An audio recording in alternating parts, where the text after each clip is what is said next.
আমার এক বন্ধুর সঙ্গে একদিন ব্যবসায়িক আলোচনা করছিলাম। হঠাৎ কথার মাঝেই তার ওষুধ খাওয়ার সময় হলো। তিনি আমার কাছে অনুরোধ করে সময় নিলেন এবং ওষুধ খেয়ে কিছু সময় পর ফিরে এলেন। আমি তার কাছে তার রোগ সম্পর্কে জিজ্ঞাসা করলে তিনি বললেন, আপনাকে একটা সুসংবাদ দিই, আমি ক্যান্সার রোগে আক্রান্ত। আমি বিস্ময়ের চোখে তার দিকে তাকালাম। বললাম, এমন দুরারোগ্য ব্যাধিকে আপনি বলছেন সুসংবাদ? তিনি বললেন, হ্যাঁ, সুসংবাদই বটে। আমি মনে মনে ভাবতাম, নামাজ কালাম পড়ি না, তারপরেও কোনো রোগ ব্যাধি নেই, বেশ ভালোই সুস্থ ও কল্যাণেই আছি। তখনই আল্লাহ তাআলা আমাকে এ রোগ দান করেন। আমি ব্যস্ত হই, পরকালমুখী হই এবং নিজেকে সংশোধন করতে মনোযোগী হই। আত্মীয়তার সম্পর্ক রক্ষায় যত্নবান হই। যাদের সঙ্গে বিরোধ ও বিদ্বেষ ছিল তাদের কাছে ক্ষমা প্রার্থনা করি। মসজিদে ফিরে আসি, কোরআন পাঠে মনোযোগী হই। এরপর থেকে আমার ফজর কাজা হয় না। প্রতিদিন তেলাওয়াত করি, ইশরাকের নামাজ বাদ দিই না। দীর্ঘদিন ধরেই আমার জিকিরের অভ্যাস গড়ে উঠেছে, আলহামদুলিল্লাহ। যদি এ অবস্থায় আল্লাহ তাআলার সঙ্গে আমার সাক্ষাৎ হয় তবে তা হবে নিরাপদ এবং নিশ্চিন্ত সাক্ষাৎ। আমি এখন বুঝতে পারি সৌভাগ্য আমাদের হাতের কাছেই থাকে, যদিও কখনো কখনো আমরা বুঝতে পারি না। প্রায় 10 বছর ধরে আমি এই রোগে ভুগছি। প্রতিটি মুহূর্তে আমি মনে করি এই বুঝি মারা যাব, কিন্তু আমি জীবিত। এরই মধ্যে কত সুস্থ সবল পরিচিত লোক দুনিয়া ছেড়ে চলে গেল, কিন্তু আমি আজও বেঁচে আছি। হ্যাঁ, কেউ হয়তো আপনাকে বলতে পারে অসুস্থ হলে আপনার মৃত্যু ঘনিয়ে আসবে।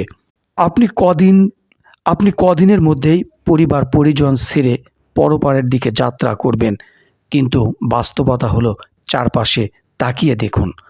এমন অনেক অসুস্থ ব্যক্তি আজও হেঁটে চলে বেড়াচ্ছে, যেখানে সবল ও সুস্থ অনেক মানুষ চোখের সামনে মৃত্যুবরণ করেছে। সুতরাং রোগ ব্যাধি যেন আপনার হাসি আনন্দকে বিষণ্ণতায় পরিণত না করে, এগুলো যেন আপনাকে দুশ্চিন্তায় না ফেলে। অনুরূপভাবে কালের দুর্যোগ যেন আপনাকে সুখের কথা ভুলিয়ে না দেয়, কেননা বিপদ আপদ থেকে ভালো কিছু চিন্তা করতে পারার মাধ্যমেই আপনার জীবনের সৌভাগ্য লুকিয়ে আছে। সুতরাং আল্লাহ তাআলার প্রতি সুধারণা রাখুন এবং তার সন্তুষ্টির দিকে আনুগত্যের সাথে এগিয়ে যান। তিনি আপনাকে যা দিয়েছেন বা যা দেননি সব ব্যাপারে আপনি সন্তুষ্ট থাকুন। রোগ ও অসুস্থতা আপনার বোধ ও অনুভূতিকে জাগিয়ে তুলেছে। আপনার মধ্যে এই চিন্তা সৃষ্টি করে দিয়েছে যে পরকালে আমাকেও হিসেবের কাঠগড়ায় দাঁড়াতে হবে। পরকালের প্রস্তুতির জন্য আপনাকে জাগিয়ে তুলেছে, সতর্ক করেছে যে দীর্ঘ পথের যাত্রা বোধ হয় ঘনিয়ে এসেছে। সচেতন হন। রবের শাস্তির মুখে পড়তে না চাইলে আপনার উচিত পরিপূর্ণ প্রস্তুতি গ্রহণ করা। অসুস্থতা যদি ব্যক্তির ভিতর এই অনুভূতি তৈরি করতে পারে তবেই তা প্রত্যাশা ও স্বপ্নের কারণ হয়, তবেই তা হতে পারে জীবন পরিবর্তনের মাধ্যম। যখন নবীজি সাল্লাল্লাহু আলাইহি ওয়াসাল্লামের অন্তিম মুহূর্ত ঘনিয়ে এসেছিল তখন আল্লাহ তাআলা তার সঙ্গেও এমন করেছিলেন। হঠাৎ করে তার মৃত্যু হয়ে যায়নি, বরং এই সূরাটি অবতীর্ণ করে আল্লাহ তাকে সতর্ক করেছিলেন যে আপনার মৃত্যুর সময় ঘনিয়ে এসেছে এবং আপনি ইহকালের জীবনের সমাপ্তিতে পৌঁছে গিয়েছেন। আল্লাহ তাআলা বলেন, যখন আল্লাহর সাহায্য ও বিজয় আসবে এবং আপনি মানুষকে দেখবেন দলে দলে আল্লাহর দিনে প্রবেশ করছে, তখন আপনি আপনার প্রতিপালকের প্রশংসা সহ তার পবিত্রতা ঘোষণা করবেন এবং তার কাছে ক্ষমা প্রার্থনা করবেন। নিশ্চয়ই তিনি অতি ক্ষমাশীল। সূরা নাসর আয়াত 1-3।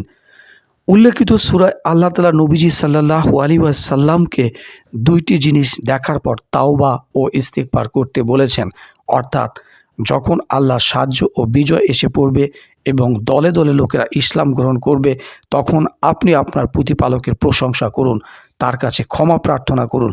নিশ্চয়ই তিনি ক্ষমাশীল। এভাবেই তিনি আপনার দৃষ্টিভঙ্গি পরিবর্তন করে আপনাকে তাওবা ইস্তিগফারের মাধ্যমে প্রস্তুত করেছেন, যেন আপনি আপনার সারা জীবনের চেষ্টা প্রচেষ্টার অর্জন নিয়ে আপনার প্রতিপালকের সামনে উপস্থিত হতে পারেন। এ কি আপনার প্রতি আল্লাহর দয়া ও অনুগ্রহ নয় যে তিনি আপনার অবস্থা ও পরিণাম তার প্রিয় নবী সাল্লাল্লাহু আলাইহি ওয়াসাল্লামের মতো করবেন। তিনি আপনাকে হঠাৎ তুলে নেবেন না যেন পরবর্তী সময় আপনার আক্ষেপ করতে হয়, বরং পূর্ব নির্দেশনা দিয়ে তিনি আপনার পরকালের জীবনের যাত্রা সূচনা করবেন। এটা কি উত্তম নয়? ইতিহাস থেকে ওই সকল ব্যক্তিদের জীবনী পড়ুন, আল্লাহ তাআলা যাদেরকে বিভিন্ন বিপদ আপদ দিয়ে পরীক্ষা করছেন। রোগব্যাধি তাদের জীবনে কী ভূমিকা রেখেছিল সেটা নিয়ে চিন্তা করুন। সেই রোগব্যাধি তো আপনাকে দান করা হয়েছে, সেগুলোরই তো পুনরাবৃত্তি হয়েছে আপনার জীবনে। তাদের জীবনের একটি অংশ আপনার জীবনের সঙ্গে জুড়ে দেওয়া হয়েছে। রাসূলুল্লাহ সাল্লাল্লাহু আলাইহি ওয়াসাল্লাম বলেন, আল্লাহ তাআলা যখন কোনো জাতিকে ভালোবাসেন তখন তাদেরকে বিপদে ফেলে পরীক্ষা করেন।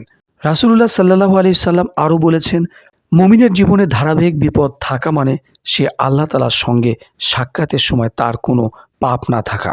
আপনি সেই সুস্থ ব্যক্তির বিষয়টি ভাবুন যে ব্যক্তি আশা করে যে আল্লাহ তাআলা অসুস্থতা দিয়ে তার পাপ মোচন করে দিয়েছেন, তার অন্যায় এবং অপরাধ মাফ করেছেন এবং তার ভেতরের কল্যাণের প্রত্যাশা তৈরি করেছেন। এখন তার বিশ্বাস সে আল্লাহ তাআলার সঙ্গে সাক্ষাৎ করবে কোনরূপ কষ্ট ক্লান্তি ছাড়াই। হাদিসে বর্ণিত নবীজি সাল্লাল্লাহু আলাইহি ওয়াসাল্লামের যুগের সেই কৃষ্ণবর্ণ নারীর ঘটনা হয়তো আপনি শুনেছেন। সেই নারী মৃগী রোগে আক্রান্ত ছিল।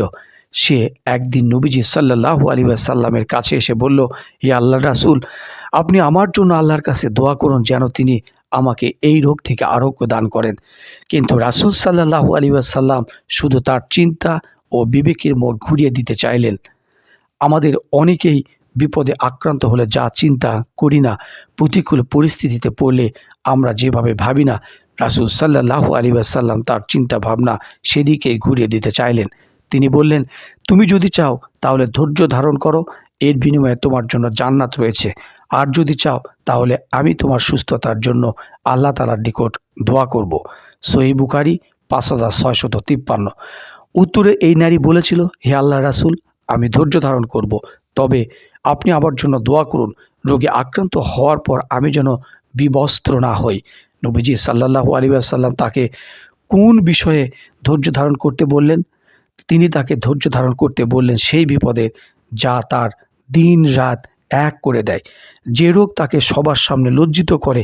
নবীজি তার একাকিত্বের সময় তাকে ধৈর্য ধারণ করতে বললেন। ভবিষ্যৎ জীবনে এই কারণে যত কষ্টের সম্মুখীন হতে হবে সে ক্ষেত্রেও তাকে ধৈর্য ধারণ করতে বললেন।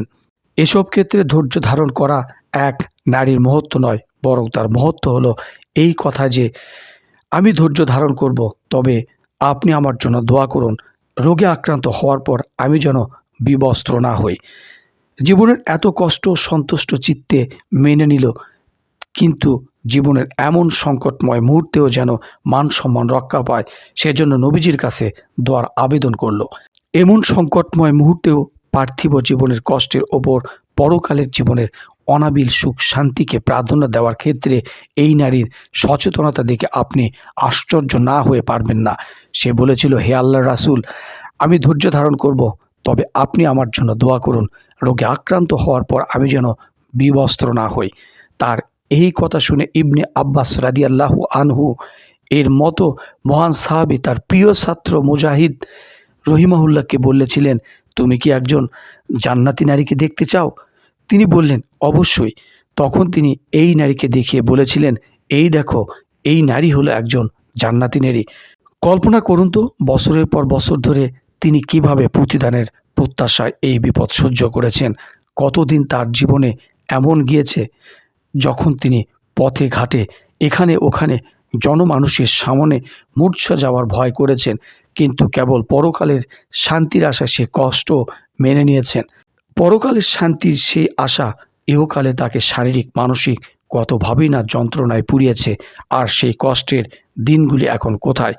আপনার পার্থিব জীবনকেও রোগব্যাধি বিপদ ও কষ্টের বিপরীতে হিসাব করুন, তারপর ভেবে দেখুন পরকালের যে শান্তির স্বপ্ন আপনি দেখেন তার এক মুহূর্তের বিনিময়ে পার্থিব জীবনের এই দুঃখ কষ্ট একেবারে সামান্য মনে হবে। জান্নাতের সামান্য সময়ের সঙ্গে দীর্ঘ জীবনের সম্পূর্ণটা তুলনা করুন। আজই দুটির আনুপাতিক মূল্য বুঝুন। এ দুটি চিত্র এবং বাস্তবতার অনুমান ব্যতীত এ ধৈর্যের বাস্তবতা বোঝা অনেক কঠিন।